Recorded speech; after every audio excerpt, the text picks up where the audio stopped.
यार मुझे जब भी लगता है कि इन देवी उर्फी जी का मानसिक संतुलन अब ठीक हो चुका है, तभी ये अचानक से अपना कमबैक करके प्रकट हो जाती हैं अपनी ऐसी कलाकारियों के साथ।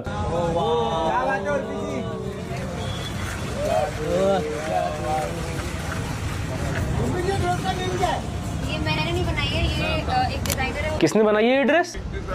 नहीं, मैं नहीं मानता कि ये ड्रेस किसी डिजाइनर ने बनाई है, क्योंकि भाई एक डिजाइनर तो ज्यादा में ज्यादा सिलाई कर सकता है बस। पर आपकी ड्रेस देख के मैं बता सकता हूँ पक्का ये काम किसी माहिर वेल्डर ने किया है। और भाई एक बंदा ये कमेंट कर रहा है कि अब ये कार में कैसे बैठेगी। तो बाबू तू उस बात की टेंशन मत ले, एक छोटा हाथी बराबर में खड़ा है, शूट खत्म होने के बाद इसको उसमें लोड करेंगे और ले जाएंगे। गाड़ी वाला आया घर से कचरा निकाल।